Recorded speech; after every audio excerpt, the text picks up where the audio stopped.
I'm Shai and this is my presentation on mime. First I'm going to talk about the history of mime. So mime is a self-expression which is used to communicate what people need or want as a form of entertainment. It first started off in Greece, and actors used everyday scenes with the help of elaborate gestures to communicate the development of a character or a plot of a story, and also to give off a humorous reaction. It started off in the Theatre of Dionysus in Athens, and actors performed outdoors in the daylight before big audiences in honour of the god of theatre, Dionysus himself. One form of mime would be hypothesis, and this often concentrated more on the development of the characters rather than the plot, and the actor would multi-role and in loads of different characters rather than there being more than one actor, and it concentrates on comedy and tragedy. The ancient Greeks influenced Romans in mime, and when the Romans invaded Greece, they kind of stole mime and took over all the theatres and everything, and that's when it came more into pantomime.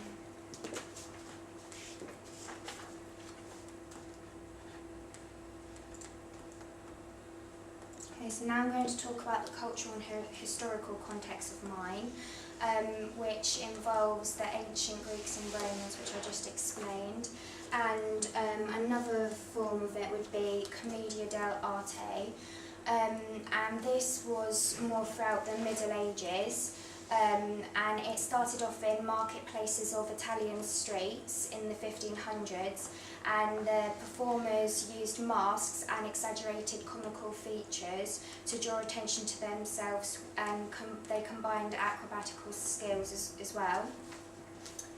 And then another part of the historical context of mime would be modern mime, and this is where the expressions of feelings we feel started coming into play, and this consists of Marcel Marceau, who emerged within the modern mime era, Charlie Chaplin, and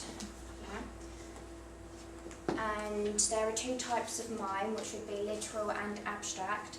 Literal concentrates more on telling a story for a humorous reaction, whereas abstract mime concentrates more on generating feelings, thoughts and images, and the plot of the character, developing the character to the audience.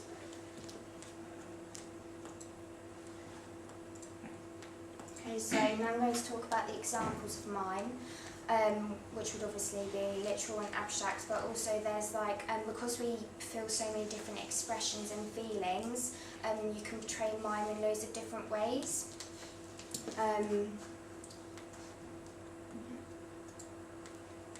So the first practitioner I've studied would be Charlie Chaplin. He was born in London. His mother and father were both theatrical, and he was born into hardship and poverty. He was a hit with the American audiences once he was signed to an acting company which travelled to America, and he also often went on tours for his acting, and involved himself in many different areas of the industry, including the circus, theatre, music, film and TV. His mother struggled financially, and he was sent to a workhouse twice before the age of 9, and he used this emotion within his mime. And here is a clip. I'm not going to play.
a lot of props and scenery to portray his expression through mime.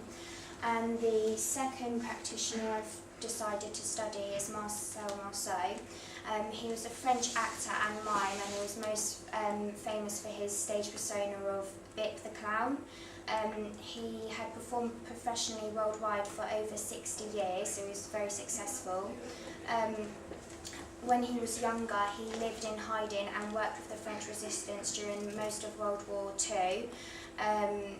And his first major performance was in front of 3,000 troops after the liberation of Paris. And in 1959 he established his own pantomime school in Paris, and it was mostly to promote the art of the US among the various awards and things he earned. He also joined an actors company like Charlie Chaplin, which enhanced and promoted his career to others. Again, he performed all over the world to spread the art of silence and his talents.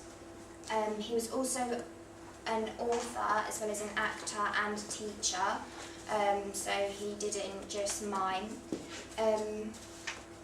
And here is a clip of his mime.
So Charlie Chaplin and Marcel Marceau, they were very similar, but they were also very different. For example, Charlie Chaplin used more abstract mime to portray the development of the character to his audience, and Marcel Marceau used more literal mime to portray a humorous reaction to his audience.